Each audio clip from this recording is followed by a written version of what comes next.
Antes de nada, también quería agradecer a los organizadores y colaboradores de Bruselas por haberme invitado a este maravilloso evento y a estas jornadas didácticas de este año. Así que se lo agradezco muchísimo pues, a la Universidad Libre de Bruselas, a la Consejería de Educación de España en Bélgica, Instituto Cervantes y Editorial Difusión. Muchas gracias porque es un placer para mí estar aquí y poder compartir pues, lo que yo he ido aprendiendo a lo largo de mi vida. Y bueno, yo he sido profesora de español también muchos años y siempre, bueno, tenía esta inquietud, ¿no? Sobre cuando daba clase, cuando enseñaba, yo decía, jolín, la forma en que yo enseño realmente es la manera óptima de enseñar según ellos aprenden, ¿no? ¿Cómo aprendemos lenguas extranjeras? ¿Cómo se aprende el léxico? Y tenía siempre esa inquietud, ¿no? Y eso me llevó a querer investigar, hacer el doctorado y bueno, ya pasé como más al ámbito universitario para investigar sobre todo este tema sobre cómo enseñar lenguas extranjeras, qué componentes son más relevantes o dónde debemos incidir más. Por supuesto, hay muchísimos. Y yo en lo que me he centrado particularmente es en la organización de las palabras en el léxico mental. Y sobre todo, bueno, veis aquí dos palabras que igual no habéis escuchado nunca o que no suenan de nada, o igual sí, que luego explicaré, que son la valencia y el arousal, ¿no? Que son las dos dimensiones características emocionales de las palabras, ¿no?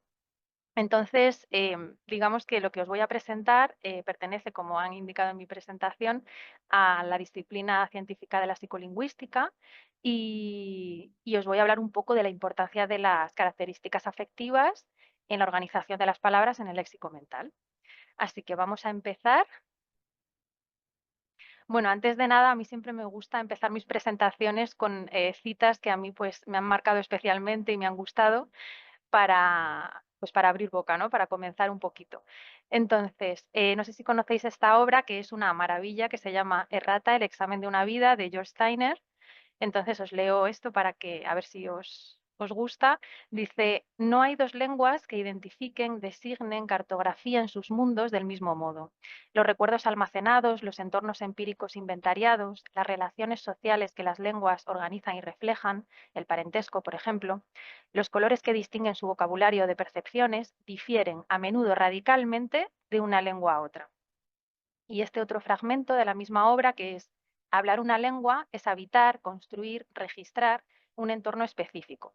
Es ocupar y recorrer un paisaje singular en el tiempo. Un diccionario es el más vivo y completo de los atlas. Y además de esto, otras tres citas con las que siempre cuento, de la primera de Flora Lewis, aprender otro idioma no es solamente aprender palabras diferentes para las mismas cosas, sino aprender otra manera de pensar acerca de las cosas. Esta, que es de Nelson Mandela, que seguro que la habréis escuchado muchas veces, si hablas a un hombre en un idioma que comprende, eso llega a su cabeza. Pero si hablas con él en su idioma nativo, esto llega a su corazón. Y por último, la lengua es nuestra morada vital, la lengua nos hace y en ella nos hacemos. Hablando, es que tengo aquí el trocito, este momentito, ya. Perdón, entonces la lengua es nuestra morada vital, la lengua nos hace y en ella nos hacemos, hablamos y en nuestros labios está el temblor de aquellos millones de hombres que vivieron antes que nosotros y cuyo gesto sigue resonando en nuestra entonación o en los sonidos que articulamos, ¿no? De Manuel Alvar. Bien. Uy, a ver, ahora.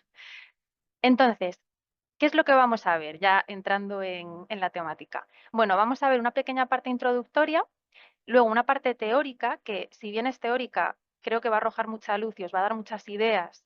A mí, por lo menos, cuando estaba haciendo esta investigación, me dio muchas ideas para aplicar en el aula de L.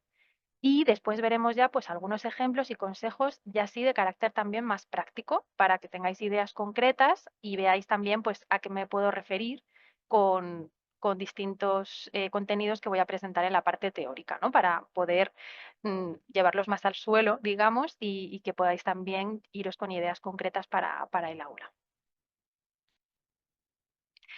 Bueno, primeros interrogantes. Bueno, siempre, yo por lo menos cuando empecé a estudiar, yo soy filóloga, yo estudié filología hispánica en la Universidad de Alcalá y siempre muchas veces me preguntaban que por qué había elegido filología, que por qué no había hecho, no sé, medicina, ¿no? O cualquier otra carrera. Y yo decía, no sé por qué me hacéis esta pregunta, porque filología es lo más bonito que hay, ¿no? Es lo que más me apasiona, porque yo me hacía estas preguntas, ¿no? De, pero ¿y para qué sirven las palabras realmente? ¿Para qué sirve una lengua? O, por ejemplo, ¿refleja de algún modo la forma en que entendemos y organizamos el mundo? Es decir, la estructura que tiene una lengua o las palabras que usamos en una lengua determinada, mm, de algún modo reflejan cómo comprendemos o cómo estructuramos la realidad, nuestro mundo, ¿no? Nos sirve para entenderlo o no guarda ninguna relación. Y luego, por ejemplo, también, ¿desempeñan un papel relevante las emociones en la lengua y la comunicación? Claro, al final todos sabemos que las emociones siempre tienen un papel súper importante en nuestras vidas. Es lo que nos ha ayudado a llegar donde estamos y porque tienen un valor adaptativo, ¿no? Al final nos hacen estar adaptados a una situación específica y saber cómo tenemos que reaccionar ante ella. Entonces tienen este valor tan importante en la evolución, ¿no? Y claro, al final es lícito pensar que puedan tener también una influencia en la lengua y en la comunicación.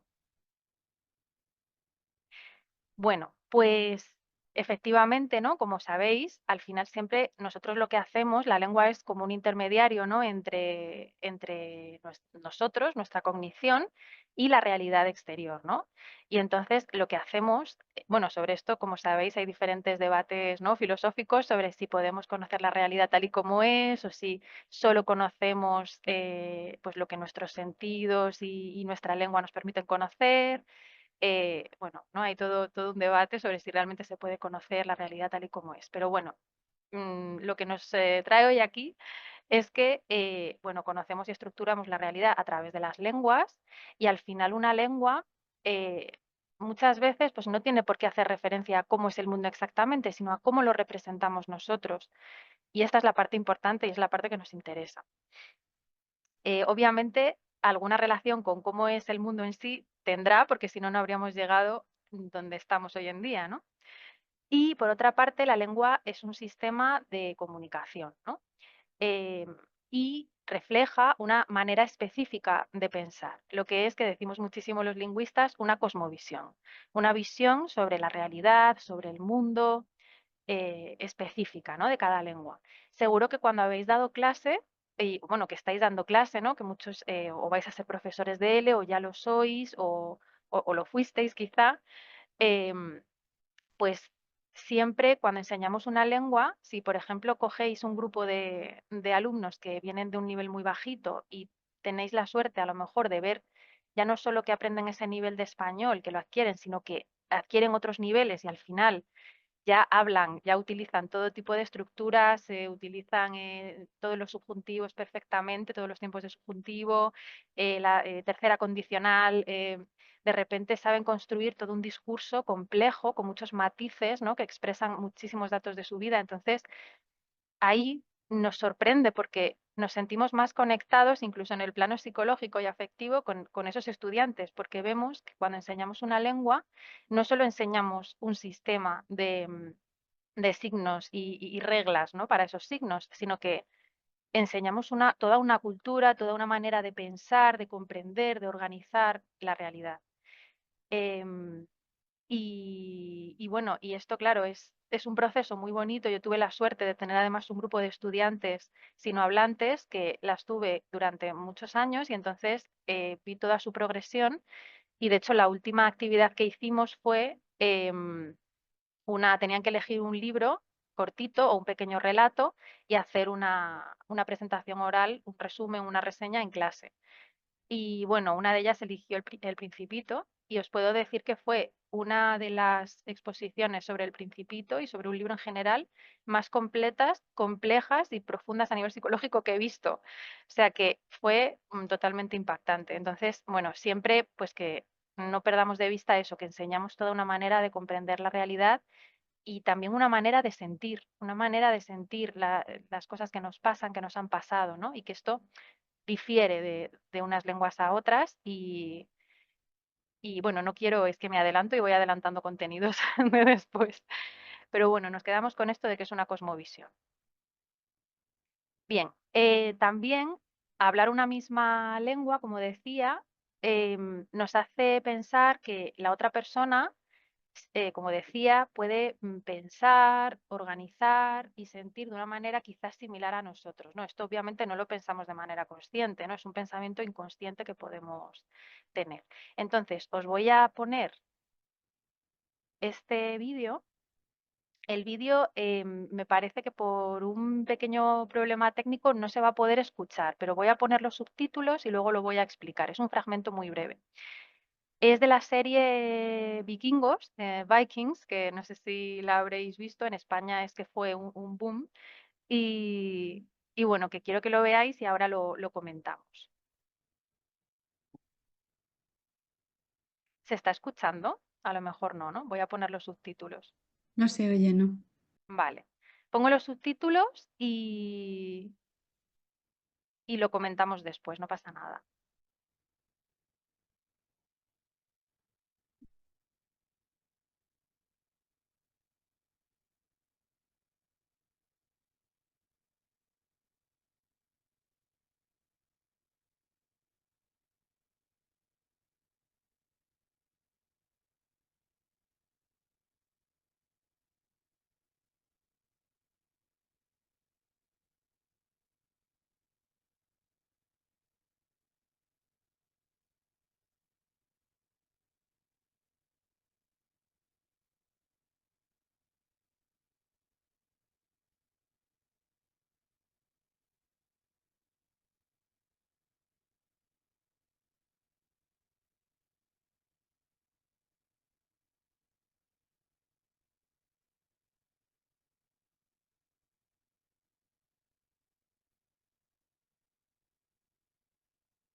Vale, bueno, es una pena que no se haya podido escuchar, ¿no? Porque tiene, ya sabéis, ¿no? La música y todo da mucho significado a todo. Pero bueno, nada, el fragmento importante es ese, ¿no? Que cuando están por allí, pues matando personas, ¿no? En este caso, pues es de Inglaterra, ¿no? Y entonces sacan a este pobre monje detrás de un armario y claro, de repente empieza a hablar en la lengua que hablan los vikingos. Y entonces ya el vikingo que veía muy claro que iba a matar a todos los que estuvieran allí, pues ya no, ¿no? Porque ya dice, habla nuestra lengua y ya eso le hace sentir que tienen eso en común y que pueden tener un mismo sistema de referencias y que, ¿no? Inconscientemente piensas que puedes sentir como tú sientes, ¿no? Entonces esa es la parte que os quería mostrar. Bueno, también una lengua para lo que nos sirve, como ya sabéis, es para hablar y transmitir de lo que existe, pero ojo, también nos sirve para hablar y transmitir tanto en el espacio como en el tiempo, es decir, en espacios muy lejanos y en tiempos también muy lejanos, nos sirve para transmitir ficciones, cosas que no existen, mitos, creencias, lo que siempre lleva también a una cooperación social de numerosísimas personas, ¿no? Es decir, que al final la lengua crea estas agrupaciones, ¿no? Entre muchas personas. Nos sirve tiene muchísimas funciones, ¿no? Y bueno, entrando ya específicamente en la temática que os traigo hoy aquí y que yo disfruto mucho siempre, es sobre la psicolingüística. Como os decía, la psicolingüística lo que estudia es la relación entre los aspectos cognitivos y el lenguaje. En este caso, en lo que yo me he centrado siempre en mi investigación y también pues, he hecho distintos talleres, es sobre la psicolingüística afectiva, la psicolingüística de las emociones. Es decir, lo que estudiamos en este caso sería la relación entre el lenguaje y dentro de estos aspectos cognitivos estaría la emoción, ¿no? O la emocionalidad, como se dice en ciencia ahora mismo, para no confundir algunos términos. Entonces, ¿qué es lo que os voy a presentar? Bueno, pues cuáles son los efectos de las características emocionales, que en este caso veremos que las dimensiones son la valencia y el arousal, en la organización del léxico. En lengua nativa veremos un pelín y lo que veremos más pormenorizadamente será en lengua extranjera. Porque necesitamos saber primero, ¿no?, cómo es en lengua nativa para que luego ese contraste que vais a ver en la lengua extranjera os sorprenda tanto como me sorprendió a mí cuando lo vi. Entonces, bueno, vamos a ver esto. Antes de nada, os quería explicar, pues, qué es la valencia y qué es el arousal, porque claro, lo llevo diciendo desde el título y algunos diréis, bueno, ¿esto qué es? ¿No? ¿De qué me está hablando? Entonces, la valencia, bueno, esto se mide en escalas del 1 al 9 y a lo que hace referencia es a cómo de positivo o negativo, es decir, agradable o desagradable, nos resulta un estímulo. En este caso sería pues una palabra, por ejemplo, que escuchamos o leemos, pues cómo de agradable o desagradable o cómo de positiva o negativa nos resulta esa palabra, ¿no? Bueno, el referente, ¿no? De esa palabra.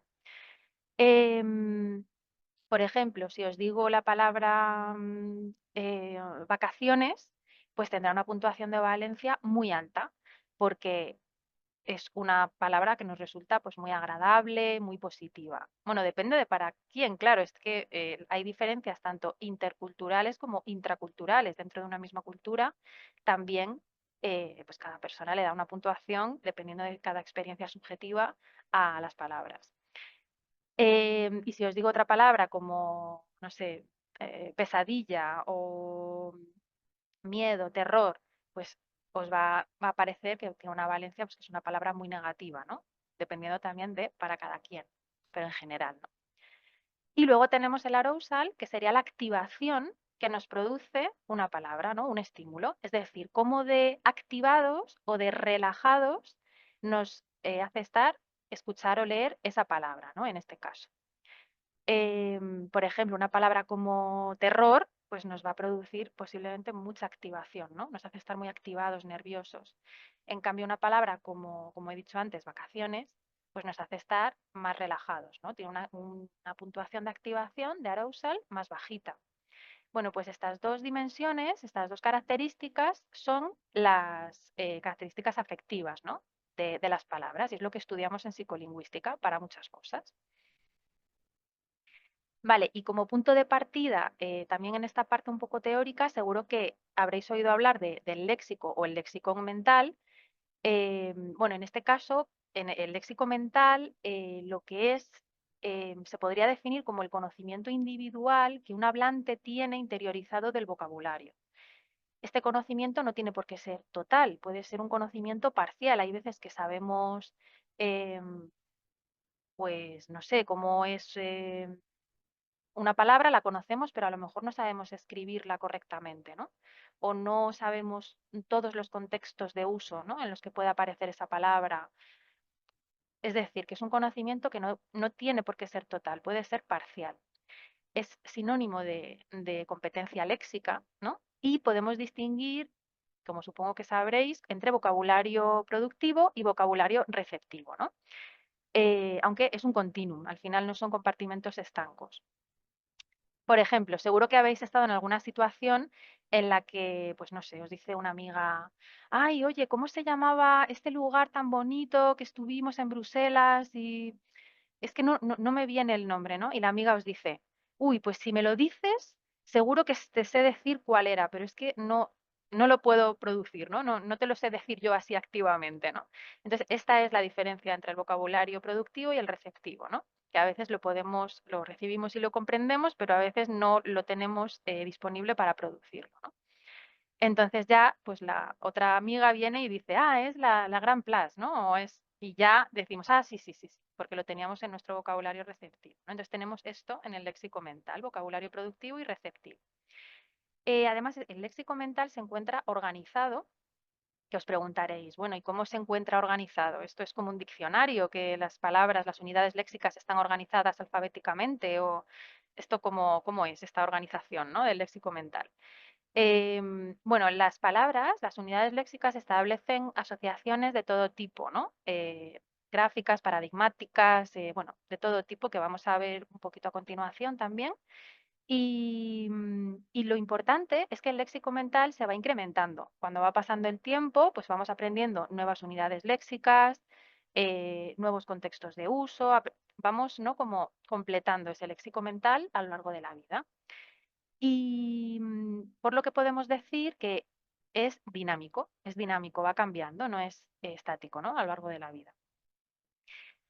Em, entonces, Bueno, yo cuando empecé a investigar sobre estos temas, porque como os decía, yo estaba en clase y yo estaba súper interesada en saber cómo enseñar mejor léxico y en general español como lengua extranjera, porque, bueno, yo estaba muy contenta, mis estudiantes también estaban contentos, pero siempre os queda, ¿no? Que os pasará a vosotros esa duda sobre la forma en que lo hago es la mejor, realmente aprendemos de esta manera, ¿no? Es lo mejor según los aspectos cognitivos, etcétera, ¿no? Entonces, en este caso, bueno, cuando yo empecé, pues no existía un consenso específico acerca de la exacta relación de las palabras en el léxico mental y nos preguntamos, bueno, entonces, ¿cómo están organizadas estas palabras en este diccionario mental? Si no es alfabéticamente, ¿no? Como un diccionario corriente al uso, ¿cómo están ordenadas? Bueno, pues hay distintos estudios que se centran o que ponen el foco en distintos principios ordenadores, ¿no? O sea, como que dan relevancia más a unos componentes que a otros. Por ejemplo, hay muchos estudios que plantean que sería la similitud fonológica lo que hace que las palabras se asocien, es decir, cuanto más similares sean fonológicamente, pues van a estar más asociadas, ¿no? Van a estar asociadas juntas. O la similitud ortográfica. También puede ser por similitud de clase gramatical, ¿no? Pues los nombres con los nombres, los adjetivos con los adjetivos, ¿no? Y estos están como, aunque luego establecen múltiples relaciones, ¿no? Pero estarían como asociados de manera importante por su similitud en clase gramatical o por la frecuencia de uso, ¿no? Cuanto más usamos X palabras, pues más asociadas están o por la coocurrencia discursiva, que es como la frecuencia con la que tienden a aparecer juntas en el discurso. Entonces, esto hace que queden asociadas y las produzcamos en contextos futuros también juntitas. Y entonces lo que nosotros nos preguntamos fue, pues, jo, si las emociones tienen este papel tan importante en la supervivencia y no son tan útiles, seguramente tengan también algún papel en la asociación de las palabras, en que en este diccionario mental pues aparezcan interrelacionadas, ¿no? Y entonces nos fuimos a estudiar esto. Eh, la similitud léxico-semántica, en este caso nos queríamos centrar en estas dimensiones emocionales, ¿no? En la valencia y el arousal. Entonces, nuestros primeros estudios que hicimos, nos preguntamos esto, porque al final, bueno, detrás de la psicolingüística muchas veces también tenemos inquietudes incluso muy, tanto filológicas como filosóficas, ¿no? Y lo que queríamos saber era, bueno, la forma en que ordenamos las palabras en nuestro diccionario mental también tendrá mucha relación con cómo estamos categorizando y estructurando la realidad circundante, ¿no? Todo lo que nos rodea. Porque estamos haciendo, ¿no? O sea, al final intentamos adaptarnos a la realidad lo máximo posible, a todo lo que nos rodea. Entonces, esta estructura de las palabras mentalmente tiene que guardar mucha relación con cómo conocemos y organizamos también la realidad pues a través del lenguaje, ¿no? Entonces esto era la idea que más nos apasionaba y que fue por lo que investigamos esto. Bueno, y diréis, bueno, ¿y por qué las características afectivas? ¿Por qué son tan importantes, aparte de para la supervivencia? Bueno, aparte de esto, también hay muchos estudios que nos muestran que en el procesamiento lingüístico hay un impacto de la valencia y el arousal, ¿no? Con muchos experimentos que se han hecho y entonces, bueno, de ahí también pensamos, pues si es importante en el procesamiento del lenguaje, también tiene que tener algún papel en el léxico mental, ¿no? En la asociación de las palabras. Bueno, entonces, claro, ¿cómo podemos estudiar esto? Porque diréis, esto es muy bonito, pero esto cómo se baja a la tierra, ¿cómo se puede estudiar esto? Bueno, pues con lo que se suele estudiar son con las tareas de asociación léxica. Esto realmente es como un juego, por eso he puesto aquí un vídeo así como que parece, ¿no? Que están jugando con palabras, porque lo que hacemos en estos experimentos es, bueno, pasamos a distintas personas al laboratorio o incluso se puede hacer desde casa con un ordenador. Lo ideal es que estén en el laboratorio y lo que hacemos es que les damos palabras a cada persona. Bueno, vienen por supuesto de una en una, ¿no? Viene una persona y entonces le damos unas palabras de una en una, no ven todas a la vez. Entonces en la pantalla les aparece una palabra en grande y les decimos que puntúen rápidamente, perdón, no, que puntúen no, que nos digan rápidamente las tres primeras palabras que se les vengan a la cabeza cuando yo les dé una palabra. Entonces, en la pantalla les aparece, por ejemplo, vacaciones, ahora estoy utilizando vacaciones para todo. Se nota que ya hemos terminado el verano hace mucho, pero ya tenemos casi Navidad. Bueno, y entonces les digo vacaciones y es rápidamente, porque no pueden pararse a pensar, sino rápidamente las 3 primeras palabras que les vengan a la mente. Y te dirían, pues no sé, playa, mar, paella, por ejemplo, ¿no? Entonces apuntamos esas 3 palabras. Siguiente palabra, colegio, y nos dicen otras 3 palabras, ¿no? Y así. Estas son las tareas de asociación léxica. Es muy curioso porque siempre pensamos que damos palabras muy originales y que nadie va a dar las mismas palabras que nosotros y luego vemos que se repiten muchísimas palabras y que al final todos damos muchas veces las mismas referencias a una palabra dada. Es decir, sobre todo cuando tenemos un mayor dominio de la lengua, ¿no? Al final las respuestas se hacen más homogéneas. Esto lo veremos después también. Bueno, entonces, ¿para qué nos sirve esto de hacer estos experimentos de asociación léxica? ¿Para qué? Bueno, pues porque con esto lo que han hecho muchos investigadores es crear bases de asociación de palabras, ¿no? Mediante estas tareas de asociación. Y entonces tenemos muchas listas, como tenéis aquí en estas referencias bibliográficas, en estas citas, donde podemos ver perfectamente todas las palabras que dan los sujetos a unas determinadas palabras. ¿Para qué sirve esto? Bueno, en un principio estas tareas se idearon para detectar anormalidades cognitivas, ¿no? Como personas que a lo mejor tuvieran, que pensaran de una manera distinta o que tuvieran incluso algún tipo de, pues, de trastorno del lenguaje, pues poder ver por qué palabras estaban dando, ¿no? Y qué características tenían en común la palabra que el experimentador da y las que ellos devuelven, que solían ser bastante atípicas. Por otro lado, luego se empezó a utilizar también para mirar el nivel de dominio de una lengua extranjera, porque como os decía, cuando una persona empieza a aprender una lengua, da respuestas, o sea, está en un, digamos, en un nivel A1, A2, por ejemplo, ¿no? Pues, y esto va increciendo, dan respuestas mucho más originales, podemos decir, entre comillas, muy distintas a las respuestas que dan las personas en general de esa lengua. Y cuanto mayor es su nivel de dominio de la lengua extranjera, nos devuelven palabras que se parecen mucho más a las que dan todas las personas nativas de esa lengua o con un nivel alto de dominio en esa lengua. Entonces es muy curioso, ¿no? Y se utilizaba precisamente estas tareas de asociación para ver ese nivel de dominio, porque cuanto más diferían las respuestas con respecto a las que daban otras personas de esa lengua, es que tenían un nivel más bajito de la lengua, mientras que cuanto más homogéneas eran al resto de respuestas dadas por el resto de personas, tenía un nivel más alto, porque se ha visto que ese efecto sucede en L1. Y ya luego también se utilizaron estas tareas simplemente para estudiar, pues por amor a la ciencia, ¿no? La asociación de las palabras, para ver pues ¿por qué? ¿Por qué las personas estaban devolviendo estas palabras? ¿Qué características tenían en común la palabra que daba el experimentador y las que devolvían las personas, ¿no? Era pues simplemente para estudiar aspectos lingüísticos. Vale, entonces, ¿cómo comenzamos? Pues primero vimos esto en lengua nativa, ¿no? Que vais a ver luego el efecto sorprendente que se produce en lengua extranjera.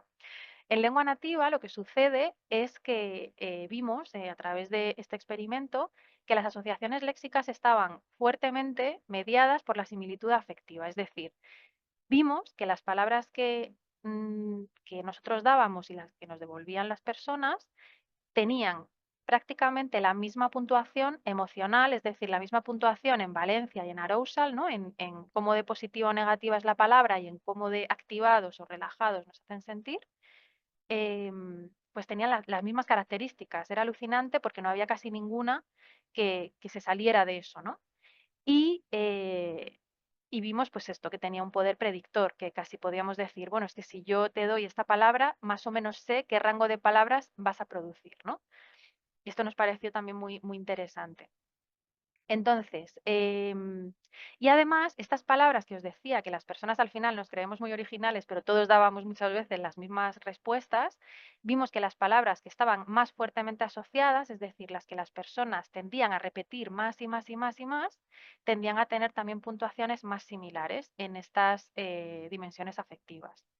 Entonces, en conclusión, pues podíamos ver que en diferentes lenguas, porque esto lo hicimos mirando en español y en español, en inglés y en neerlandés, fueron estas 3 lenguas. Pues vimos que la asociación de palabras puede predecirse por la activación y la valencia, ¿no? O sea, son factores mediadores críticos que vimos nos salieron resultados muy significativos. Entonces, claro, según lo que vimos anteriormente, que pues las palabras ¿no? se pueden organizar o se pueden unir en este léxico mental, asociar por criterios fonológicos, por criterios ¿no? de similitud ortográfica o todas las que hemos visto anteriormente, ¿no? Concurrencia, etcétera, pues vimos que, jolín, la emoción también tenía un peso, ¿no? En esta asociación de las palabras y que esto pues no se había estudiado realmente tanto, ¿no? Se había empezado a plantear algunas cuestiones, pero no se había estudiado de esta forma concretamente. Y bueno, lo que pensamos a continuación fue, vale, pero las personas normalmente no se comunican con palabras aisladas, ¿no? No es solamente yo te digo una palabra y la persona me da 3 palabras, ¿no? Entonces lo que hicimos fue analizar oraciones. En este caso, el segundo experimento que hicimos fue dar una palabra a las personas y las personas tenían que producir una oración completa que incluyera esa palabra y que fuera una oración significativa. O sea, que no fuera pues, un contexto donde pudiera aparecer cualquier palabra, sino que realmente tuviera relación con la palabra que tenían que insertar dentro de la oración. Em, Esto se llama paradigma de generación de oraciones y les insistimos en que era importante, por eso es importante que estén en el laboratorio para poder controlar esto, que nos tenemos que basar en la primera impresión. No podemos pensar, porque ya si la persona se para a pensar, está haciendo la prueba, ¿no? Y piensa, ay, es que esto luego lo va a leer el investigador o es que igual no debería poner esta palabra, debería poner esta otra. No, da igual, tiene que ser la primera impresión, porque si no ya estamos manipulando la respuesta. Vale, y lo que vimos aquí, curiosamente, pues fue que los resultados se replicaron, es decir, nos volvieron a salir los mismos resultados que indicaban que la valencia y la activación de las palabras que dábamos a los sujetos eran capaces de predecir esos mismos valores en estas dimensiones también en los asociados oracionales y no solo en caso de palabras aisladas. Entonces, bueno, esto fue muy sorprendente, ¿no? Eh, y con esto se cierra, ¿no? La parte de L1, pero es que es necesario presentarla para que ahora veáis lo que sucede en L2, ¿no? Entonces vimos que como conclusión que la fuerza impulsora detrás de la relación de las palabras en el léxico la constituirían los componentes afectivos.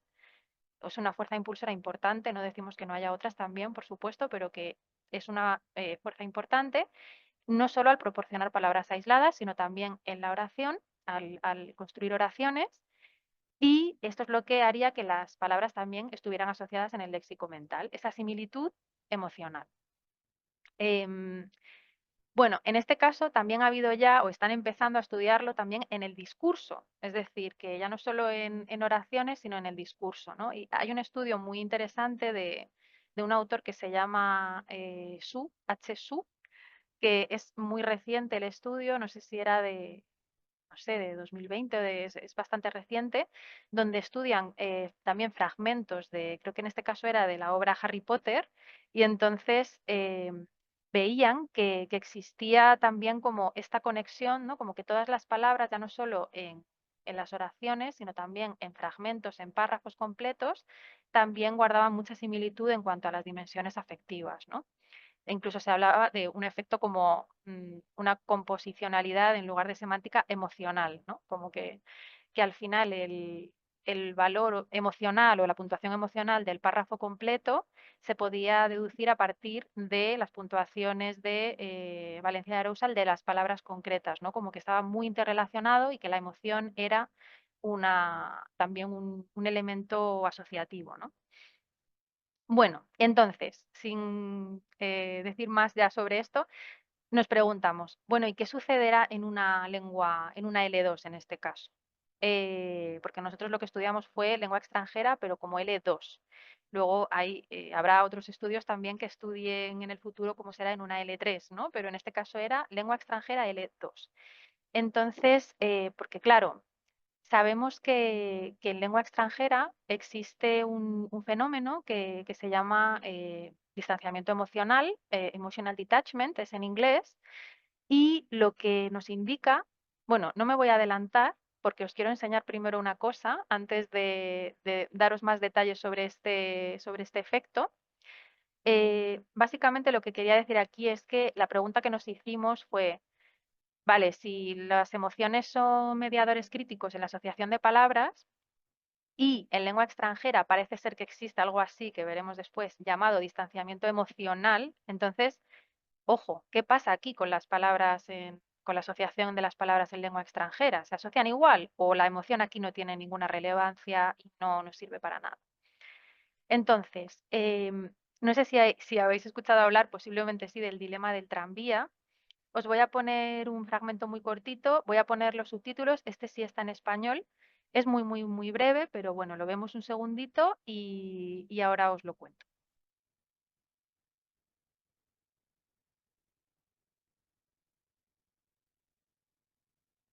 Un momentito. Ay, que se me ha bloqueado un momentito. A ver. eh, Subtítulos.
Vale.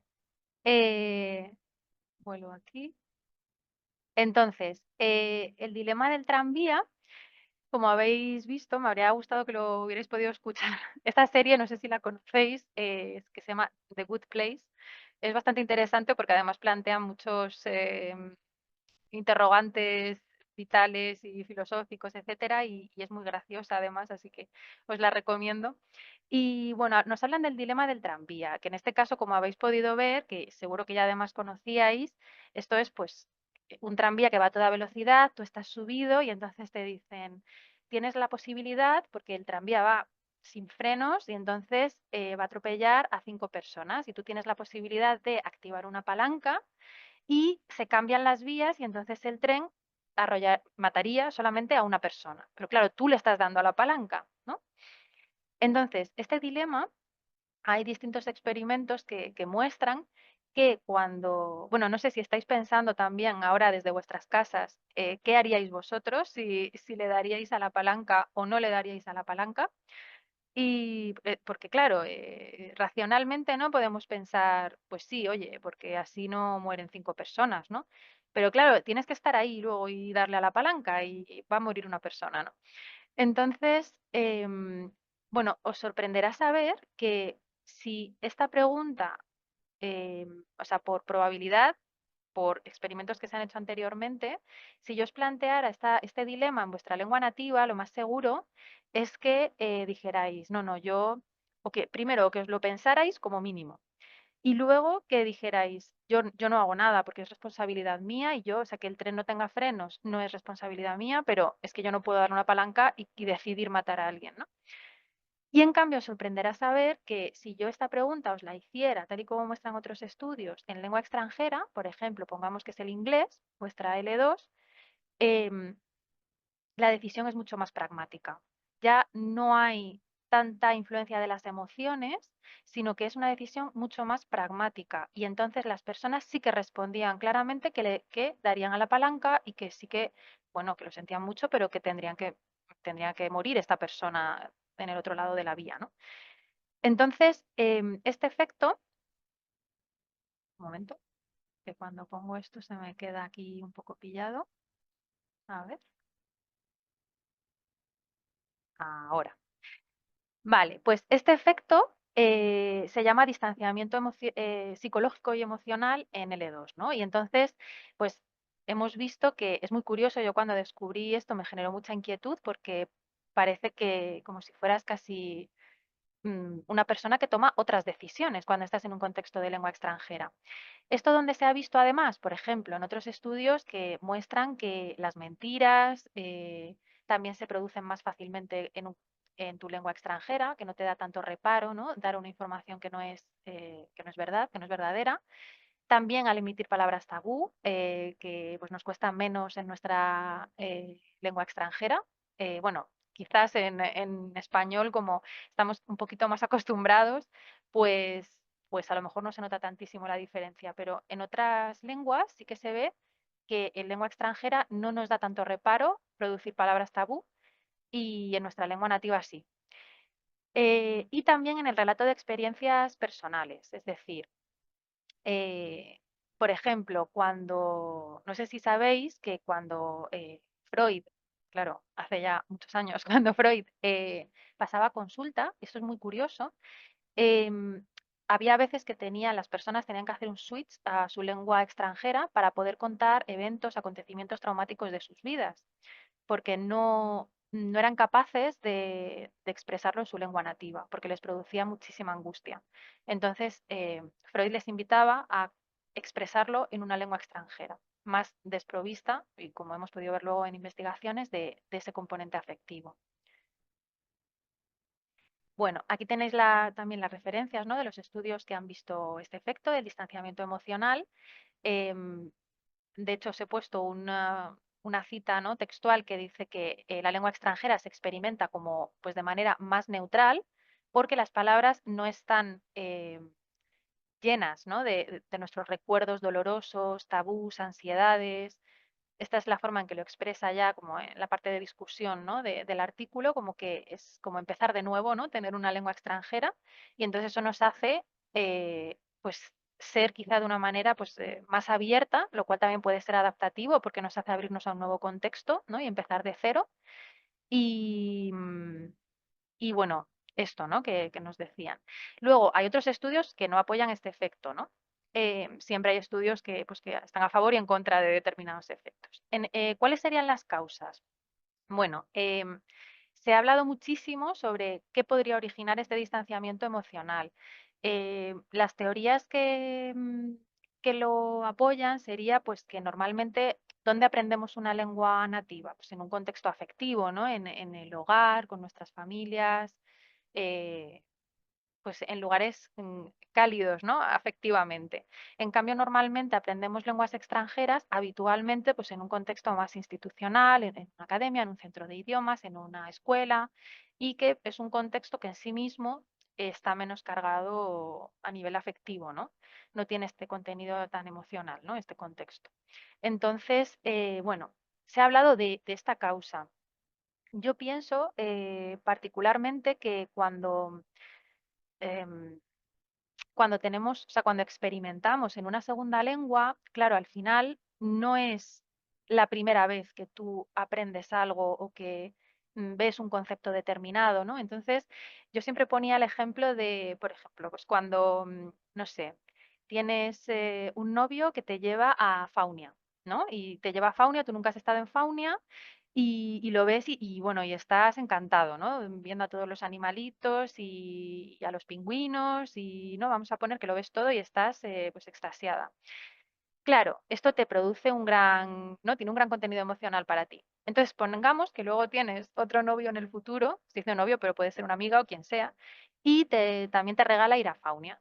Pues, a ver, a ti Faunia te encanta, pero ya es la segunda vez que lo ves, ya es la segunda vez que estás ahí, ¿no? Entonces ya no vas a sentir tanto, o sea, te va a encantar, pero no va a ser el impacto emocional quizás de la primera vez. Entonces, bueno, esta es mi teoría particular, como que al final es una segunda vez que te expones a una realidad a través de otra lengua, entonces puede ser que eso también tenga un impacto en esa resonancia afectiva. Em, entonces, bueno, nos preguntamos, vale, entonces, ¿cómo se estructurará el léxico en una L2? ¿Cómo será esto, dado que la emoción es tan importante en L1 para esa estructura? Bueno, pues en este caso lo que hicimos, dijimos, vamos a hacerlo, vamos a analizarlo. Y lo que hicimos fue estudiar las asociaciones en lengua extranjera. En este caso cogimos a 145 personas de de inglés intermedio avanzado y lo comparamos con la lengua nativa, ¿no? Y lo que queríamos ver era si existía un papel modulador del idioma, si realmente el idioma hacía que las palabras se relacionasen unas con otras de manera distinta a la lengua nativa, para saber también luego cómo enseñar léxico en el aula de lenguas extranjeras, ¿no? Porque esto era a donde yo quería llegar realmente. Lo que pasa es que, claro, había que dar los pasos anteriores para llegar a esto. Em, en este caso, lo que hicimos fue pedirles 3 palabras, en este caso eran palabras aisladas, como en el primer estudio, y, o sea, les dábamos una palabra y ellos nos decían 3, pero en este caso dábamos las palabras en inglés y en español. Y, y nos tenían que dar pues esas 3 palabras en las que primero pensaran al escuchar o leer, en este caso, esa palabra, rápidamente. Bueno, lo que nos salió fue esto, está también explicado, ¿vale? Que os lo voy a dejar para cuando os pase los materiales, está explicado aquí, pero bueno, así muy rápidamente para que no sea una explicación demasiado teórica. Como veis, el eje de abajo, ¿vale? Que se llama el eje de las X, tenemos las palabras que nosotros dábamos a las personas, ¿no? La media de puntuaciones emocionales que dábamos a las personas. Y en el eje vertical, que es el eje de las Y's, tenemos las puntuaciones emocionales de las palabras que los sujetos nos devolvieron, ¿no? Las palabras que ellos nos daban. Bueno, pues como veis, el efecto más chulo sale en el arousal porque, como podemos ver, la lengua nativa es la línea continua. Entonces, como veis, cuanto más activadoras eran las palabras, a ver, que voy aquí con el ratón. Cuanto más activadoras eran las palabras que nosotros les dábamos, seguían siendo muy activadoras, aumentaban en activación en lengua nativa, pero en cambio en lengua extranjera no eran tan activadoras las palabras, disminuían en activación. Y eran translation equivalents, es decir, eran palabras que eran las mismas, pero en lengua nativa y en lengua extranjera. Entonces veíamos este efecto de como este adormecimiento de la activación, ¿no? Como que son menos activadoras en lengua extranjera. Pero ¿qué pasa con la valencia? Pues que veíamos que cuanto más negativas eran las palabras que nosotros les dábamos a las personas, en lengua extranjera, que es lo que nos interesa, no eran tan negativas como en lengua nativa, sino que en lengua extranjera se mantenían un poquito más neutrales. Por lo tanto, podemos deducir con esto que en lengua extranjera, al final, las personas nos devolvían, por un lado, palabras menos activadoras y, por el lado de la valencia, palabras más neutrales, no tan negativas como en lengua nativa. Que esto, pues, bueno, puede estar bien, ¿no? Que no lo vean tan negativo como en lengua nativa.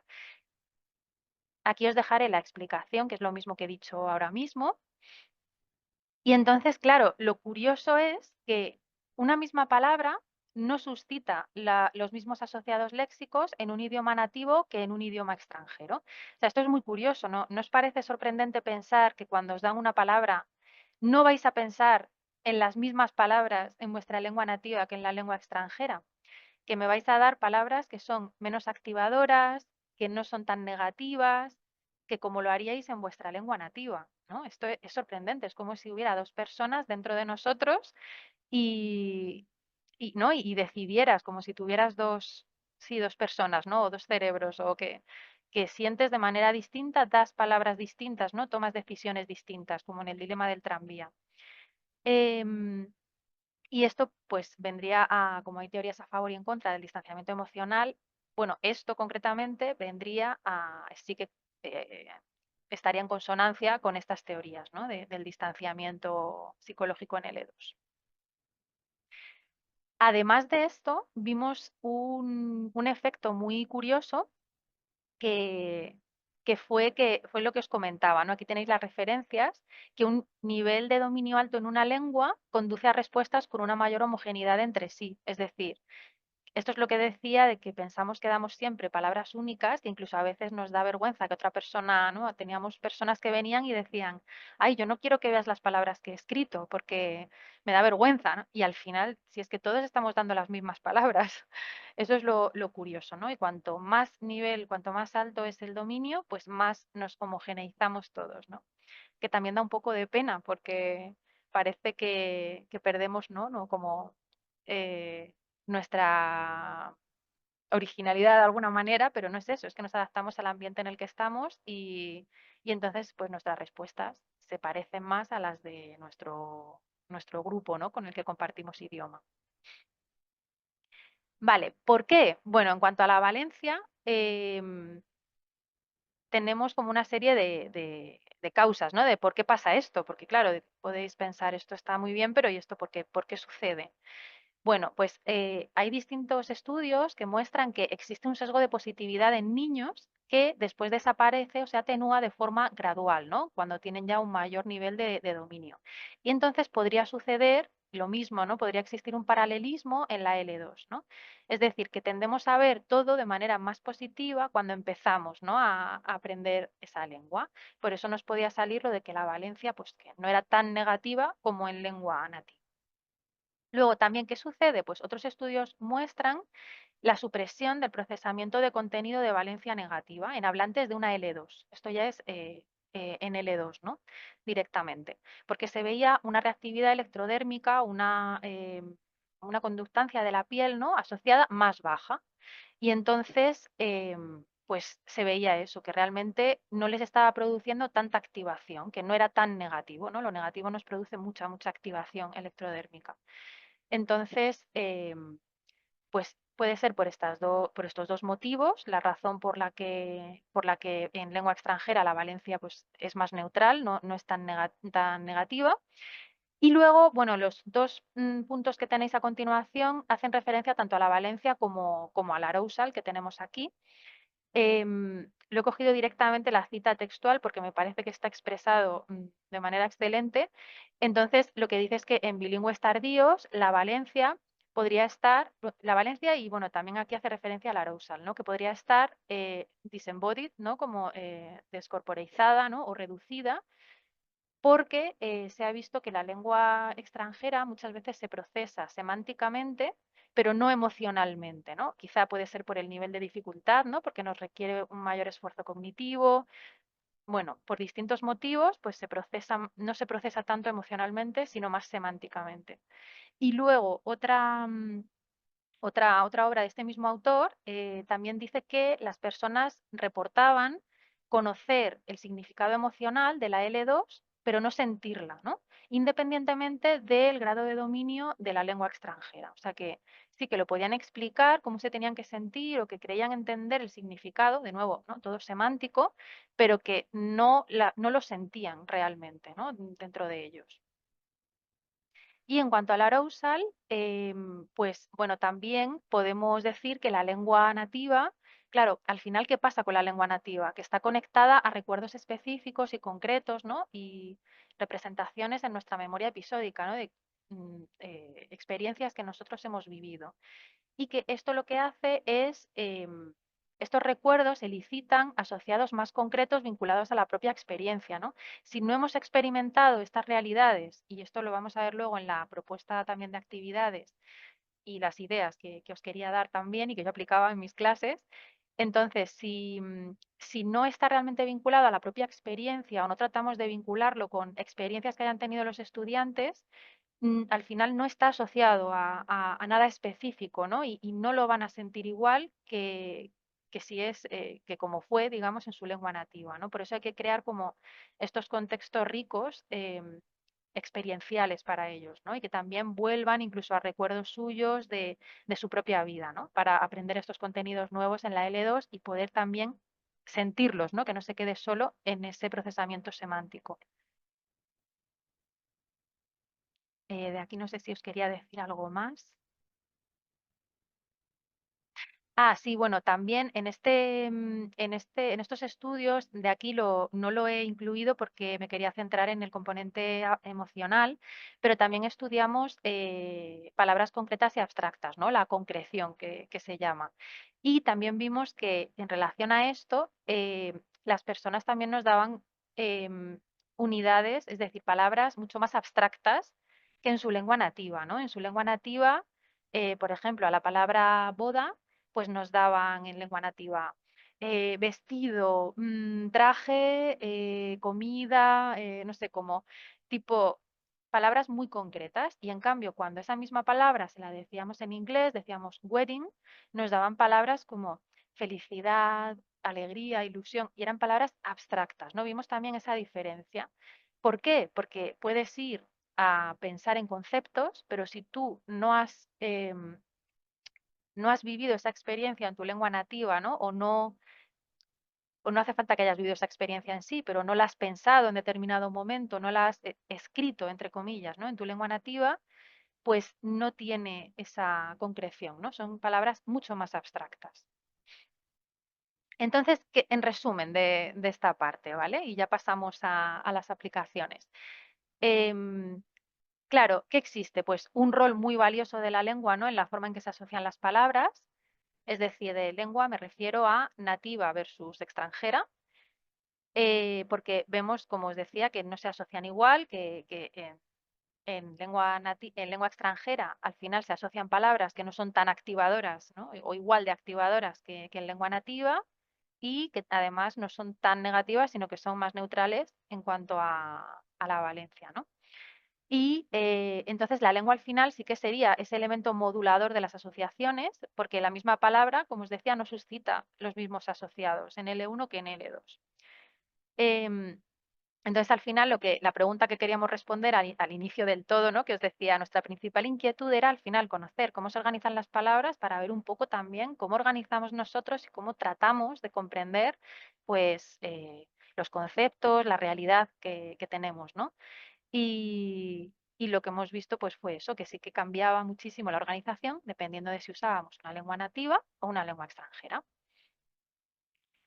Vale, y ahora, aparte de esto, bueno, a mí esta parte teórica, yo cuando vi todo, fuimos haciendo estos estudios, ¿no? Con el equipo de investigación y demás, ya de por sí me venían surgiendo pues muchas inquietudes, ¿no? Yo cuando empecé a ver todo esto me dije, jolín, es que entonces en las clases va a haber que incluir pues contextos que sean afectivos o que el estudiante, ¿no? Esta función que se dice en psicología como una función autorreferencial, ¿no? Como que el estudiante se vea implicado o que pueda incluir experiencias de su vida o que cuanto más cuanta más carga afectiva al final tenga tanto lo que se enseña, ¿no? Y el contenido de lo que se practica en clase, como el contexto que estemos creando, pues va a influir muchísimo en que al final se recuerde mucho mejor lo que se enseña.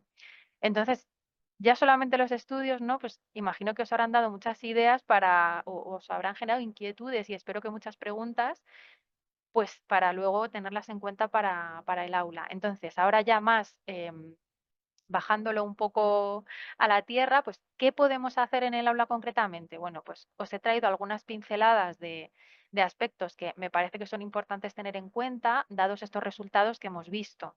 Al final, lo que queremos es aprender a vivir y sentir, ¿no? En la L2, ¿no? O sea, vivir entre comillas, ¿no? Pero es decir, al final esta parte afectiva, este componente afectivo tiene que ser algo transversal en las clases, ¿no? Tenemos que tener muy en cuenta que este efecto existe y que es una pena, ¿no? Que al final, pues, tú no puedas sentir o expresarte tal y como eres, porque por esta resonancia afectiva menor, ¿no? que se da. Entonces tenemos que intentar que aunque sea un contexto institucional en el que aprendemos la lengua extranjera, pues que podamos de alguna manera implicar muchísimo al estudiante para que afectivamente, para que pueda recordar mejor los contenidos. No hay que tener como estas nociones en cuenta en el aula. ¿Cómo lo podemos hacer? Pues, por ejemplo, incluyendo experiencias, vivencias, ¿no? Este acercamiento experiencial del que hablábamos, ¿no? Crear contextos pues semántica y experiencialmente ricos, ¿no? Ahora veremos algunos ejemplos también que a lo mejor incluso habéis hecho porque ya notabais esto y entonces aunque no habíais conocido a lo mejor específicamente estos datos, pero algo notabais a lo mejor en el aula y igual son actividades que bueno, que luego en el turno de preguntas pues me podéis decir, ah, pues yo he hecho algo parecido a esto porque intuía que era importante también incluirlo. Y entonces siempre tiene que existir pues esta personalización de las actividades y dinámicas en el aula, ¿no? Para conseguir esta aculturación emocional, ¿no? Que llamamos, que es también adquirir, como os decía, pues no solo la lengua, sino todos los valores, la cultura, ¿no? Que lleva asociada a esa lengua y que refleja esa lengua. Además de, claro, de no perder tu propia identidad, ¿no? Y de quién eres tú y de tus valores y de tus toma de decisiones y de todo esto. Entonces, al final, los contextos afectivos, el vocabulario emocional, pues que el estudiante relate también experiencias de su propia vida, etcétera. Al final, ¿qué pasa? Que se recuerda mucho mejor, ¿no? Porque nos captura la atención más rápidamente, entonces esto ayuda a que se codifique mejor la información, genera activación corporal y eso nos lleva a una mejor consolidación del léxico, ¿no? Crear, pues, estos contextos, ¿no? Em, entonces, ¿qué podemos hacer? Pues, por ejemplo, hemos visto que es muy importante que las distintas unidades léxicas que se enseñan establezcan relaciones, ¿no? Que podamos ver, pero no una, sino múltiples relaciones entre sí, ¿no? Incluso incluyendo connotaciones, pues eso, significados subjetivos, ¿no? Que nosotros les asociamos a determinadas palabras, porque muchas veces coinciden, ¿no? Entre los estudiantes incluso. Entonces, ver qué tipo de relaciones podemos establecer entre las palabras. Estos son trabajos asociativos que ya se trabajan, ¿no? Como por ejemplo, mapas de ideas, redes, gradaciones, ¿no? Pues todo esto es muy, muy útil. Pero ya os digo, no solamente según el significado denotativo, ¿no? De la palabra, sino también incluyendo incluso las connotaciones, ¿no? Trabajar mucho con esto, con relación de conceptos. Luego también sería muy importante, ¿no? Ya que además, pues, bueno, hay distintos métodos, ¿no? Pero quizás el más empleado hasta ahora sería, ¿no? Este método comunicativo. Entonces, ¿qué podemos hacer?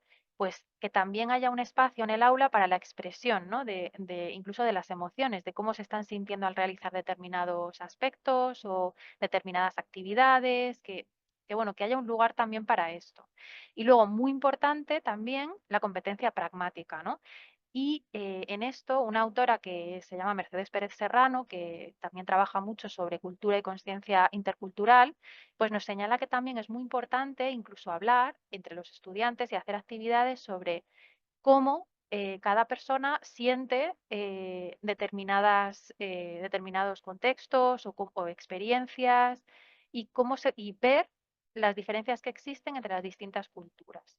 De hecho, de esto tengo un ejemplo para que veáis concreto. Por ejemplo, tenemos, bueno, por un lado, lo que os decía esto venía después, sí, no. Nada. Por ejemplo, miembros de la familia. Pues seguro que habéis enseñado en algún momento con siempre aparece en algún libro, ¿no? En algún manual, tipo, la familia real, ¿no? O no sé, o los Simpson, que bueno, los Simpson, bueno, todavía, ¿no? Se puede sacar ahí componente afectivo porque ya recuerdan cuando lo han visto en su vida, las emociones que les elicitaron, etcétera. Pero lo más interesante, incluso yo lo hice en clase y dio muy buenos resultados, pues era poner, traían fotografías o pueden escribir los nombres y cada uno hablaba de los miembros de su familia. Y diréis, bueno, hay personas que igual son más reservadas y no quieren hablar de su familia. Pues en este caso pueden hablar de la familia de su amigo o de iba a decir de su primo, pero no, porque sería su familia, pero bueno, de otra familia, ¿no? Pero de alguien de su experiencia. Entonces, yo eso lo hice una vez con fotos. Trajeron fotos, hicimos los árboles de cada uno y aprendieron muy rápidamente, que les suele costar, ¿no? De pues abuelos, bisabuelos, como es en niveles iniciales, y aprendieron todo el léxico mucho más rápido que si eran pues personas que eran más ajenos a ellos, ¿no?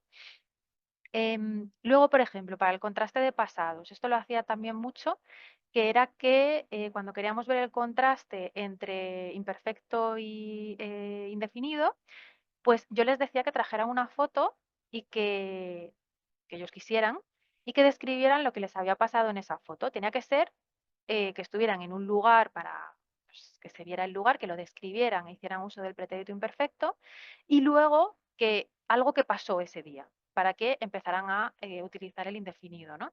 Y entonces, claro, traían la foto, lo contaban, se veía cómo lo iban recordando, se activaban y entonces cuando les corregía, por ejemplo, algún uso de pasado, además se esforzaban mucho en decirlo bien porque querían relatar muy bien su experiencia, querían que los demás se enterasen de lo que había pasado. Entonces, pues cuando les corregía incluso algún uso o algo, pues ponían más interés y más relación, porque ellos querían expresar específicamente lo que había pasado.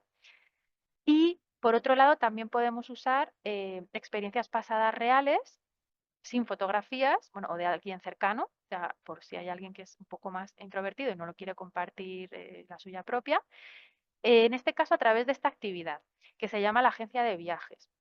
Esta es una actividad también que, bueno, pusimos en práctica a distintos profes de un centro de idiomas donde yo enseñaba, porque se nos ocurrió un poco a todos, de hecho hicimos una actividad como interclases, que consistía en que tenían que crear un viaje de 3 días, es decir, cada persona era su propia agencia de viajes, o podían hacerlo en parejas o en grupos. Y entonces tenían que pensar un destino es importante que fuera un destino donde ya hubieran estado, ¿vale? Para que se reactivara también esa experiencia previa de lo que ellos habían visto y sentido, ¿no? Y entonces tenían que hacer un itinerario de 3 días con cosas que ver, que hacer y todo esto, y entonces lo presentaban luego a otros compañeros para ver si les convencían y hacían el viaje con ellos. Y entonces aquí esta parte era importante, como no pensar en un destino pues que nunca hubieran visto, sino algo donde ya hubieran estado y que entonces pudieran hablar y recordar qué fue lo que vieron, qué fue, ¿no? Y así conseguimos también involucrarles de esta manera, ¿no? Afectiva. Y luego también tengo este ejemplo porque ya os digo que en el centro donde estaba, pues nos preocupaba mucho esto, porque veíamos que muchas veces pues los estudiantes desconectaban y a lo mejor pues no se quedaban con toda la información que nosotros queríamos. Y entonces empezamos a hablar para hacer un banco de actividades, ¿no? Y teníamos pues ejemplos como este, por ejemplo, también. Juego de tarjetas con países. Bueno, estos son unas tarjetitas muy chiquititas con nombres de países, ¿no? Y entonces esto era para practicar dentro de la unidad, bueno, de cuando ya vemos el pretérito pluscuamperfecto, ¿no? En los pasados, este uso del pluscuamperfecto de primera vez que haces algo en tu vida, ¿no? Entonces se repartían las tarjetas, pues a lo mejor a mí me tocaba China, a otra persona le tocaba España, ¿no? Pues diferentes países. Y entonces nadie sabía el país que le había tocado a cada quien y tenían que con este pretérito pluscuamperfecto decir, pues nunca hasta ese momento había hecho esto o había probado tal, ¿no? Y entonces los demás tenían que adivinar de qué país estaba hablando, ¿no? Entonces daban pistas al principio muy difíciles para que nadie adivinara porque querían ganar y luego ya más fáciles, ¿no? Entonces, pues nunca había usado palillos y ya te decían, ah, entonces es China. Bueno, puede no ser China, puede ser otro país, ¿no? O nunca había comido paella. Aquí sí, aquí dirían, ah, pues es España, ¿no? Entonces lo iban haciendo así y además intentábamos que las tarjetas tuvieran también nombres de países en los que todos habían estado, ¿no? Lo intentábamos también para que pudieran poner experiencias reales. Luego, otro ejemplo de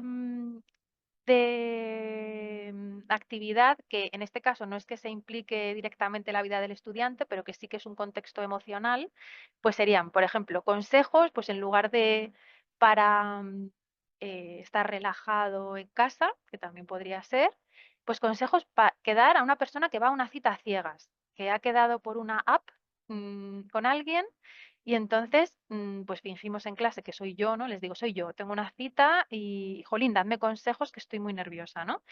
Y entonces pues usando imperativo o el condicional simple, pues nos dan una serie de consejos. Y aquí, por ejemplo, es donde podemos ver lo que os quería decir antes de la conciencia intercultural, porque podemos hablar incluso de cómo se siente y cómo es en cada cultura, pues por ejemplo, este evento. Si se da en su cultura, cómo es, si los consejos que le darías a alguien son los mismos en una cultura y en otra, etcétera. Y reflexionamos sobre esto también. Y me quedan 2 y que veo que os quería dejar luego también para que me preguntéis cosas. No olvidar tampoco, por ejemplo, en comprensión auditiva, ¿no? Que también a veces, la dejamos un poco de lado, ahora ya menos, afortunadamente, porque es muy importante y ya no tenemos, dificultad, porque ya no tenemos los antiguos radiocassettes que daban problemas, ¿no? Y que era un poco más ahora es mucho más fácil hacer ejercicios de comprensión auditiva, afortunadamente. Entonces, ¿qué podemos trabajar aquí? Por ejemplo, el reconocimiento de las emociones que sienten las personas que hablan. Y podemos hacer un entrenamiento en pistas lingüísticas. ¿Con qué? Pues con los elementos suprasegmentales, ¿no? La prosodia. Trabajar un poco qué emoción expresa una prosodia determinada, ¿no? Todo esto, que al final muchas veces nos cuesta, ¿no? Detectar las emociones, o la expresión de las emociones, pues se puede también trabajar en comprensión auditiva, ¿no? No solamente los contenidos, sino esta parte afectiva. Y también podemos reflexionar a continuación sobre las diferencias interlingüísticas en la expresión de las emociones. Si esta entonación, por ejemplo, para expresar sorpresa, es igual en tu lengua, o si tú expresas sorpresa de otra manera, ¿no? Es decir, las diferentes emociones, cómo las expresamos en las distintas lenguas. Entonces también crea esta conciencia intercultural en la expresión emocional. Y por último, también, pues bueno, ayuda muchísimo los vídeos, ¿no? Los vídeos para esta experimentación y tenemos también el componente visual, ya no solo el auditivo, vídeos para la experimentación de las emociones y su asociación con determinados contextos y contenidos, ¿no? Y para trabajar después, también en el aula, pues antes de terminar, como os decía, pues esta comunicación también de pues cómo se han sentido, también al compartir pues cómo es en su lengua o en su cultura estas emociones o cómo se han sentido en el aula con las actividades que se han realizado, etcétera, etcétera, ¿no? Es decir, poner también un poco el foco en esto, que normalmente pues no lo solemos hacer, aunque cada vez más, porque yo creo que intuitivamente sabemos que es importante para la consolidación de los contenidos y, y bueno, pues nada, espero que también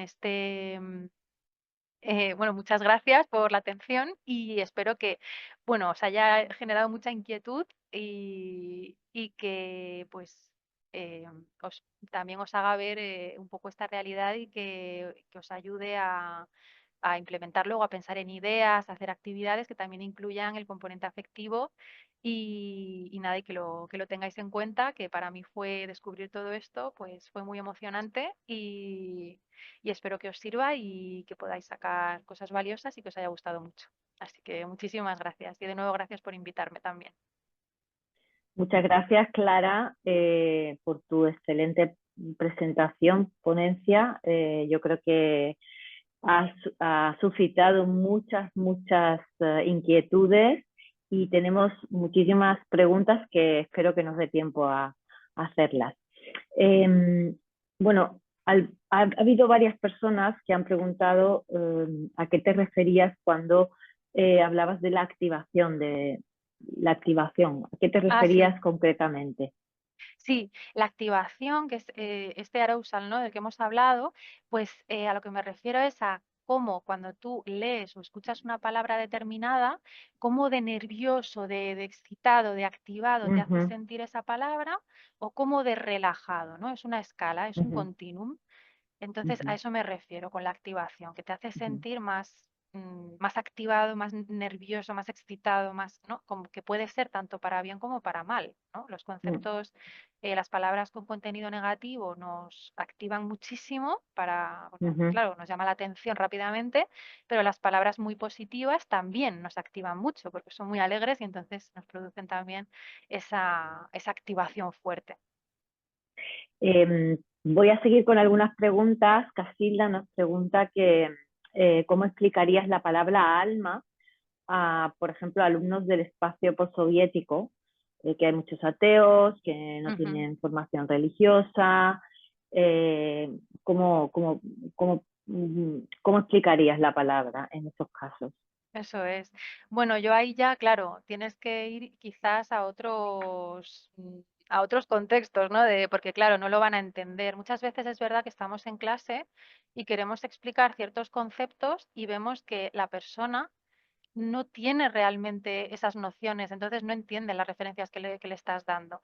En este caso, Ujú, alma, claro, podría llevarse a lo mejor a algún alguna palabra sinónima o algo que refleje lo que le estás queriendo enseñar, sin ser directamente eso. Claro, algún sema de significado va a perder, pero sí que, por ejemplo, podemos decir que es la esencia, ¿no? La esencia de algo. Por ejemplo, se habla mucho de este ejemplo del barco, ¿no? De cuando esta pregunta filosófica, ¿no? Del barco, de si yo tengo un barco y le voy cambiando todas las partes, todas las piezas, las velas, todo, a lo largo del tiempo, ¿sería el mismo barco? ¿No? Ahí, por ejemplo, Ujú, se puede ver, ¿no? Esta parte de la esencia, el alma, ¿no? Y no tiene por qué ser religiosa, es como si sigue claro, siendo el mismo, ¿no? Es el como esa concepto en esencia, sí. el concepto en sí Ujú, de barco, ujú, exactamente. ujú. Otra pregunta que nos lanza Alicia, y ella quería saber si estos estudios están relacionados con los de disponibilidad léxica que se han hecho en el ámbito de él. Sí, sí, sí, sí, sí. Claro, yo cuando estudiaba filología, de hecho, lo que más se hacía eran estos estudios de disponibilidad léxica, era lo que más se estudiaba. Es otra forma, claro, es otra forma de estudiar también el léxico mental, de pues, hacer ahí un acercamiento y de ver pues esta parte que decíamos del léxico mental que tenemos, se diferencia, ¿no? Entre el léxico productivo y el receptivo. Entonces, en este caso, con las pruebas de disponibilidad léxica, podemos analizar y ver cuál sería este léxico productivo, ¿no? Que podemos producir y que lo tenemos, que se activa rápidamente en nosotros cuando nos Ujú, da una determinada palabra. Es decir, sí que está muy, muy, muy relacionado con estos estudios. ujú. Resumo un poco la pregunta de Silvia Raquel Martín. Ella se pregunta, bueno, dice, supongo que las preguntas del alumnado de niveles inferiores coinciden menos con las asociaciones de palabras de los nativos o de los estudiantes de niveles superiores. Y él se pregunta si puede influir en ello la frustración que tienen los alumnos al principio cuando aprenden una lengua. Sí, claro. También al principio, claro, como ves que no puedes desenvolverte como lo harías en tu lengua nativa, también, claro, Ujú, puede tener ese efecto. Pero sí que es cierto que al final se observa igualmente en niños en una lengua nativa, en L1, que ujú, también dan como respuestas muy, muy distintas. Mm, ujú. Me habías preguntado esto, ¿verdad? En relación a la diversidad, ¿no? De las respuestas. Mm, sí, bueno, lo que preguntaba Silvia era si los niveles inferiores tienen menos asociaciones de Ah, palabras vale, que los menos. nativos, hacen menos asociaciones de palabras. Ah, sí, sí, sí, Si sí, puede influir la frustración de lo que experimenta un alumno al principio cuando empieza sí, a aprender una lengua. sí, sí, sí, sí, sí. No, sí que es verdad que tienen menos asociaciones. Esto también no lo he incluido aquí porque si no ya se iba a la parte teórica mucho, porque yo podría estar horas hablando de esto. Pero sí, efectivamente, también hay estudios que muestran que hay un menor número de asociaciones. Primero porque todavía no, claro, no has terminado de aprender quizás incluso todo lo relacionado con una palabra, ¿no? A lo mejor tienes la imagen mental, más o menos sabes cómo se escribe, pero no sabes en qué contexto se usa. Pero entonces primero Ujú, tiene como que perfeccionarse también ese conocimiento que tenemos de las palabras y luego ya también ujú, se va perfeccionando este ámbito de las asociaciones con otras palabras. Y claro, la ujú, frustración siempre cumple un papel importante. Por ejemplo, o sea, es decir, en cierto momento está bien tener un poco de frustración activadora, como yo lo llamo, para que nos empuje a seguir aprendiendo y a superarnos, pero claro, cuando ya esa emoción se nos pasa ya de un umbral, ¿no? Ya sería un poco desadaptativo y ya nos estaría bloqueando en el aprendizaje y a lo mejor pues no establecer tantas asociaciones como nos gustaría, ¿no? Entonces, bueno, sí que desempeña un papel y también hay que intentar verla como algo positivo para que nos empuje a superarnos y a continuar aprendiendo. ujú. Casilda hacía una pregunta que yo creo que tú has respondido un poco más tarde, que era si el profesor de español tiene la posibilidad de que se produzca más acercamiento emocional en la L2. Creo que has hablado de este punto en una de tus diapositivas. Sí. Entonces te transmito la segunda, que es si ella pregunta cómo utilizar las familias semánticas para facilitar el léxico en la L2. súper bien también, porque claro, con las familias semánticas es tanto, podemos utilizar tanto los campos semánticos como las familias léxicas, ¿no? Porque Ujú, podemos ver, por ejemplo, con las familias semánticas, al final, por ejemplo, trabajar con hiperónimos, ¿no? Y los hipónimos, ¿no? Por ejemplo, pues si trabajas con la palabra mueble, pues que vean todas las palabras que pueden salir de ahí, ¿no? Silla, mesa, ¿no? ujú, Ver todos los cohipónimos, ver todas las relaciones, ¿no? De sinonimia, de antonimia. Todo esto, cuanto más trabajemos con estas relaciones, pero también ujú, insistir en que es importante que no solamente estén como esta parte más común, o sea, denotativa, sino que también se incluya en la parte connotativa, ¿no? De los sentimientos, de qué te hace sentir. Aquí, por supuesto, cada uno tendrá unos esquemas distintos, pero como intentar ligarlo también a palabras abstractas, trabajar mucho esas palabras, las palabras que designan directamente emociones. em, y ver también, que yo creo que eso es muy bonito, ver en el aula, pues que no en todos las emociones significan, quitando emociones básicas, no en todos significan lo mismo o elicitan lo mismo o nos hacen actuar de la misma manera. ujú, Entonces, muy importante, sí, por supuesto, todo esto para las asociaciones del léxico mental, familias léxicas, campos semánticos, pero sin perder de vista, como hemos dicho, este componente afectivo también. ujú. Una pregunta que no estoy segura a qué se refiere, pero bueno, la lanzo. Verónica nos dice si existen diferencias entre las distintas L2. Es decir, que si cambia algo el hecho de que la L2 sea italiano o inglés, por ejemplo. No sé si se refiere a la activación o a la emocionalidad, o no sé a qué se refiere exactamente. Sí, bueno, creo que lo que entiendo, A la activación nos dice. vale, sí, pues es que realmente la idea que tenemos es hacer, porque claro, efectivamente, al final puede haber distintas covariables ahí que nos estén llevando a unos resultados y a lo mejor analizamos otra lengua y salen resultados diferentes, ¿no? Entonces, sí que nos estábamos planteando estudiar quizás pues como distintas lenguas, como L2, luego también sería interesante ver qué pasa en L3, L4, ¿no? Ver un poco ese efecto también del distanciamiento emocional, Ujú, pero sobre todo estudiarlas, porque luego tenemos lenguas que son de la misma familia lingüística, pero luego hay otras que no lo son, pero que a lo mejor en temas fonético-fonológicos son más similares a la nuestra. En fin, que se puede mirar, se podría mirar con distintas lenguas, con distintas características, ver cómo sucede esto, ¿no? Porque ahora mismo solo lo hemos hecho con español y con inglés como lengua extranjera, pero sería muy interesante ver, porque ahí sí que podemos hilar más fino y ver qué es lo que ujú, está produciendo, que sea ese distanciamiento, si es por la lengua, si es por la fonología o si es más por la escritura, porque las palabras eran leídas, ¿no? En pantalla, o si es, en fin, podemos hilar fino y ver qué características concretas estarían produciendo, ¿no? Ese ujú. distanciamiento.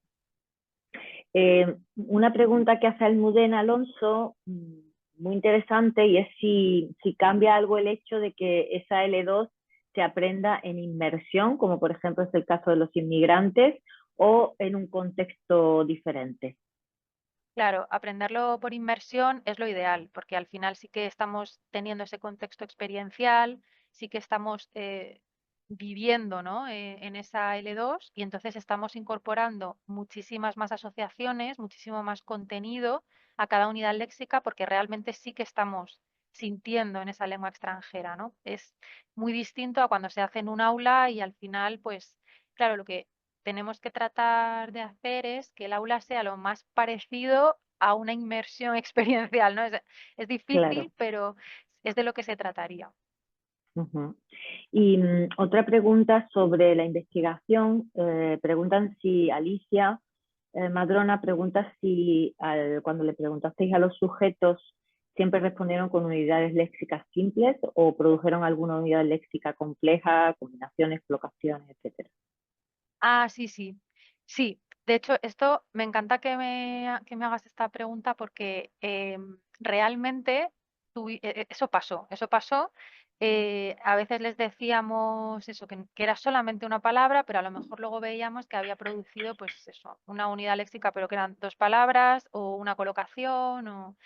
Y ujú, entonces, claro, desafortunadamente teníamos que quitar porque no teníamos puntuación emocional asociada o sea, no podíamos hacerlo con dos palabras, tenía que ser solo con una, porque las bases que tenemos de datos con puntuaciones emocionales también son solo de una única palabra, entonces no tenemos forma de analizar esa combinación y ujú, tuvimos que quitarla. Entonces, que quitar algunas que nos...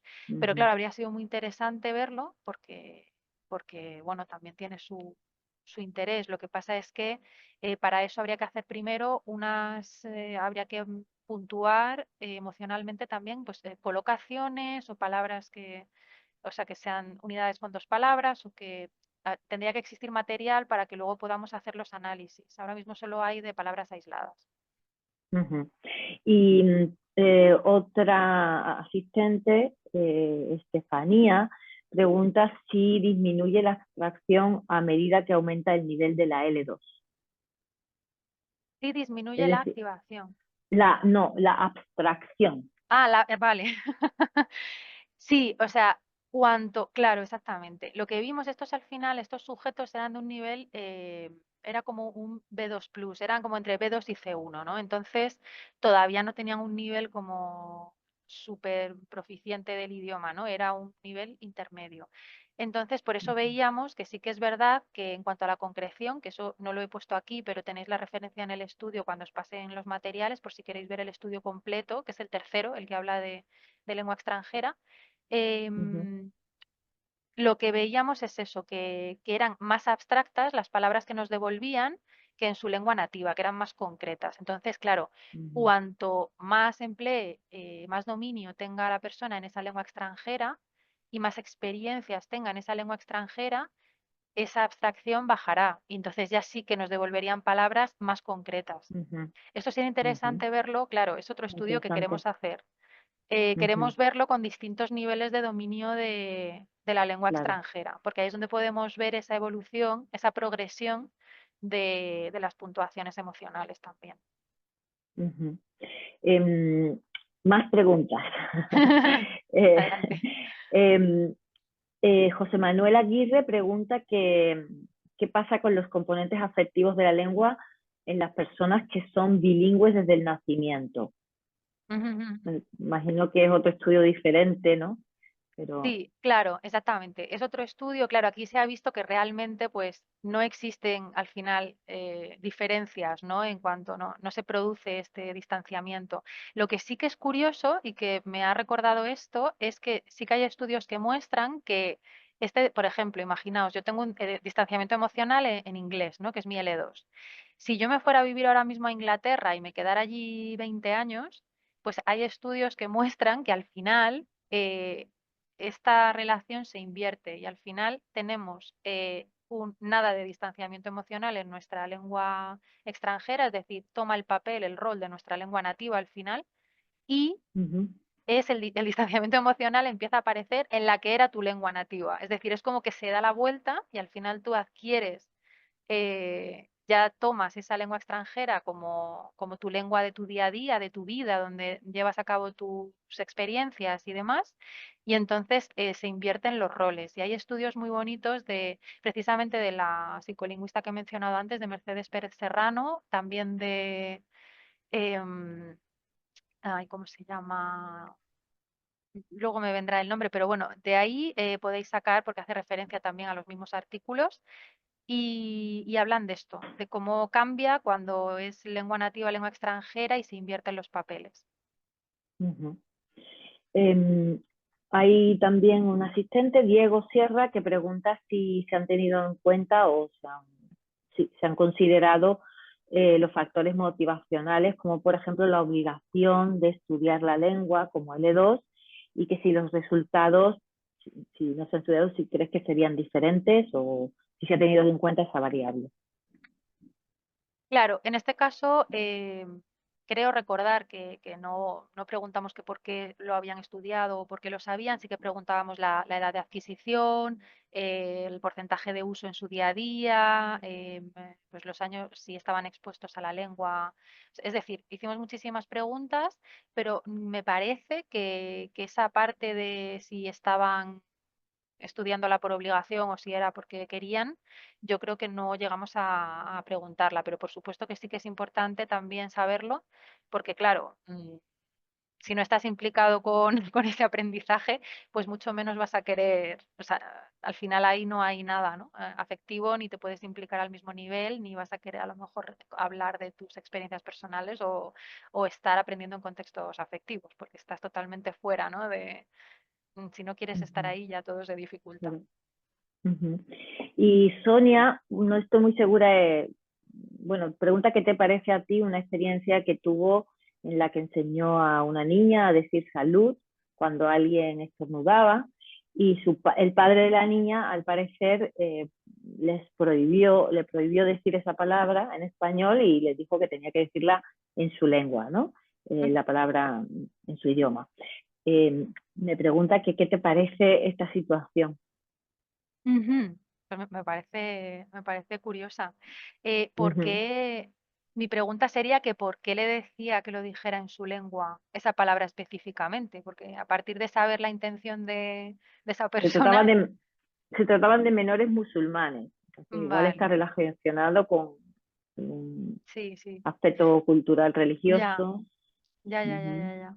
Pero bueno, son situaciones como muy particulares que pueden Sí, suceder por diversos motivos, ¿no? sí, bueno, sí, al final también la persona tiene distintos contextos de uso. Supongo que a lo mejor lo puede Ujú, conservar, ¿no? En el ámbito familiar y luego emplear en otros ámbitos la palabra en el idioma extranjero, ¿no? Y ujú, sí, ujú. claro, eso habría que ver ahí las causas y verlo en detalle, pero sí, es interesante eso. Sí, una particularidad, ¿no? Mm, Y creo que también Mercedes, nuestra compañera, quería hacer alguna pregunta. Mercedes, Bueno, no sé si estamos fuera de tiempo ya. No, solamente, tenemos un par de minutitos, un par de bueno, minutitos. no, solamente quería preguntar porque yo sí había, bueno, había leído que normalmente me ha llamado la atención cuando en una parte de la presentación hablabas de que sí, mentir es más fácil en una segunda lengua. Y sí, yo había siempre leído que la carga cognitiva que tiene mentir impedía hacerlo en una L2 de una manera más fácil. Quiere decir que resulta un poco contradictorio con esto sí, que nos has comentado. Y simplemente si podías aclarar o no sí, sé. sí, sí. Sí, por supuesto. Claro, es verdad que requiere una mayor carga cognitiva, pero como aquí ya, es decir, cuando tienes ya un dominio de la lengua más, ¿no? Ya tienes un dominio avanzado, ya no te supone tanta carga cognitiva, ¿no? Entonces, aquí sí que hemos visto que como ya no, como existe esta, ¿no? Este distanciamiento psicológico y emocional, pues sí que en distintos experimentos, ¿no? Que son las referencias que tenéis también donde el distanciamiento emocional se ve que producían mentiras y que no se sentían tan culpables, ¿no? O sea, es decir, este efecto de las acciones moralmente correctas o todo esto pierde fuerza en la lengua extranjera por este adormecimiento, entre comillas, emocional. Esto lo investiga mucho, de hecho, una investigadora también de aquí de Nebrija que se llama Alice Foucault, investiga muchísimo sobre estos efectos de la producción de mentiras, el efecto de la moral, etcétera. Entonces, claro, obviamente yo creo que cuando empiezas a aprender un idioma extranjero, precisamente por lo que comentabas de la carga cognitiva, te puede resultar imposible. Es decir, es mucho más difícil en lengua extranjera que en nativa. Esto ya es cuando ya tienes un nivel intermedio o avanzado, ¿no? Que ya, no, ya se quita esa carga, ya no te supone tanta dificultad y ya sí que te resulta más sencillo, porque está desprovisto también pues de estas normas morales, etcétera, que sí que notas con más peso en tu lengua nativa.